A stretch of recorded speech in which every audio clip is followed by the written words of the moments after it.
Welcome back sa Wheel Health Tips. Paano alagaan ang prostate? Heto ang mga payo na dapat tandaan. Ang prostate ay isang gland sa katawan ng lalaki na may malaking ginagampanan sa pagkayabo. Lumilikha ito ng fluid sa semilya na nagdadala ng tamod.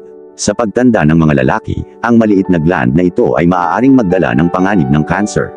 Dahil dito, alam dapat ng mga lalaki kung paano panatilihing malusog ang prostate gland. Paano alagaan ang prostate? Ano ang prostate gland? Ang prostate ay isang gland na kasinlaki ng walnut na matatagpuan sa ilalim ng pantog. Ang pangunahing trabaho nito ay maglabas ng prostatic fluid na nagpapalusog at pumoprotekta sa tamod at pinapabuti ang paggalaw nito.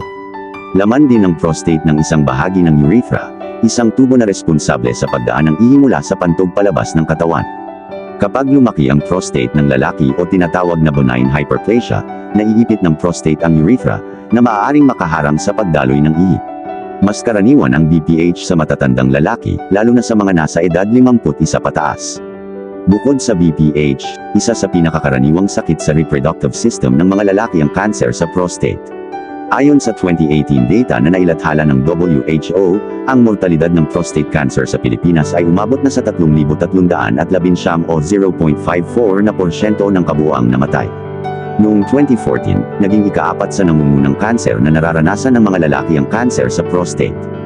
Hindi mo maiiwasan ang ilan sa mga salik na nagdudulot ng mga sakit sa prostate.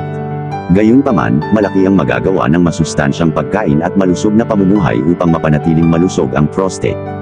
Kapag sinabing malusog na prostate, ibig sabihin ay wala kang nararanasang anumang problema o karamdaman sa reproductive at urinary system. Upang malaman kung paano alagaan ang prostate, narito ang ilang payo. 1. Masustansyang pagkain. Kumain ng isda at limitahan ang pagkonsumo ng pulang karne. Ang mga isdang mayaman sa omega-3 fatty acids tulad ng salmon at sardinas ay makakatulong na makaiwas sa pamamaga ng prostate. Ang pamamaga ng prostate ay madaling magresulta sa iba't ibang sakit sa prostate gaya ng prostatitis at cancer. 2. Maglagay ng prutas at gulay sa araw-araw mong pagkain.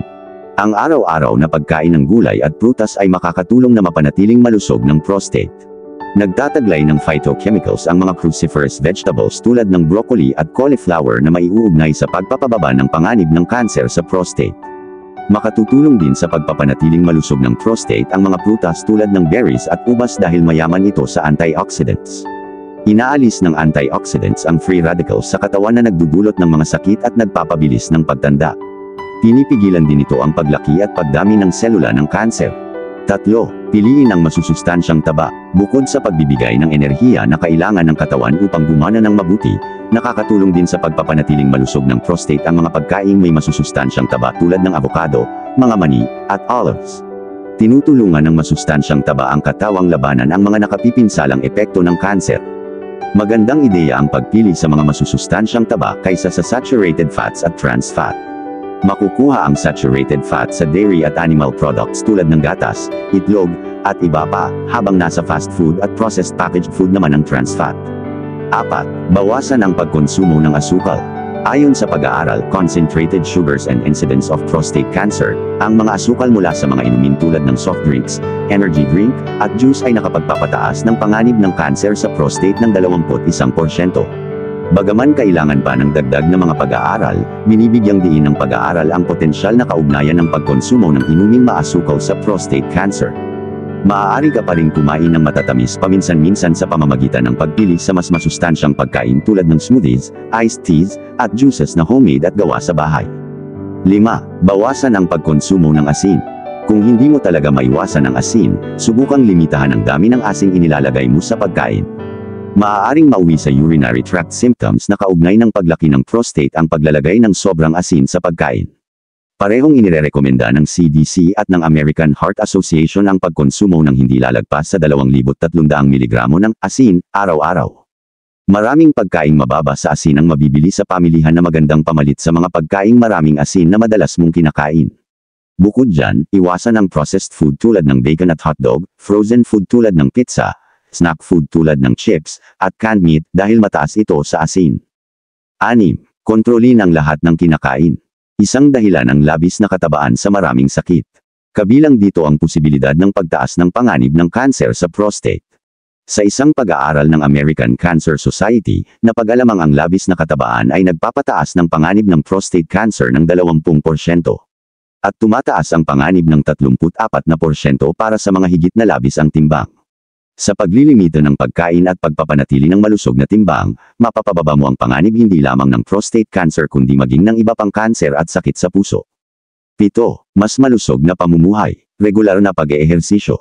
Mahalaga ang pagsasagawa ng iba't ibang gawain hindi lamang upang mapanatili ang malusog na timbang kundi matiyak na napapababa ang panganib ng pagkakaroon ng kritikal na mga sakit. Ang 30 minutong pag-eehersisyo sa mas maraming araw sa isang linggo ay makatutulong upang gumanda at mapanatili ang magandang pangangatawan.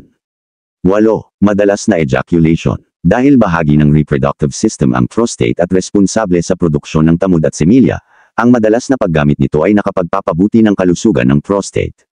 Sa isang pag-aaral, ang mga lalaking nagbubulalas ng 21 beses o higit pa sa loob ng isang buwan sa buong buhay nila ay 31% na mas ligtas na magkaroon ng prostate cancer kumpara sa mga lalaking nag-ejaculate lang ng 4 hanggang 7 beses bawat buwan. 9. Itigil ang paninigarilyo. Ang carcinogens mula sa paninigarilyo ay nagpapataas ng panganib ng prostate cancer. Nangangailangan pa ng dagdag pa mga pag-aaral upang suportahan ang paniniwalang ito. Gayunpaman, napatunayan ng nakapipinsala ang paninigarilyo at nakapagpapahina ng resistensya. 10. Regular na magpatingin sa doktor. Isang paraan upang mapanatiling malusog ang prostate gland ay sa pamamagitan ng regular na pagpapatingin sa doktor. Ito ang pinakaimportante para sa mga lalaking mas malapit sa panganib ng mga sakit sa prostate tulad ng prostate cancer. Tutukuyin ng doktor kung kailangan mo bang masuri para sa cancer. Ginagawa ito sa pamamagitan ng digital rectal exam at prostate-specific antigen blood test. Sa pangkalahatan, ikinukonsidera ang mga lalaking 50 taong gulang pataas na at risk. Kaya't pinakamainam na kumonsulta sa doktor kung kasama ka na sa age group na ito. Key takeaways. Maaaring maliit lamang na organ sa reproductive system ng lalaki ang prostate gland, ngunit mahalaga pa rin ito sa reproduksyon. Makatutulong ang pagsasaayos ng lifestyle at madalas na ginagawa upang matiyak na hindi nanganganib na magkaroon ng anumang sakit ang iyong prostate. Upang mapanatag ka, mas mainam na kumonsulta sa doktor at magpatingin hanggat maaga. Disclaimer: ang Will Health Tips Group ay hindi nagbibigay ng medikal na payo, diagnosis o paggamot. Hanggang dito na lamang po. Maraming salamat sa iyong lahat. Kung nagustuhan niyo po ang bidyong ito, paki-share at paki-subscribe po ng channel na ito. Ingatan po natin ang ating katawan para makaiwas po tayo sa malalang sakit. Diyos mabalos sa inyo, boss.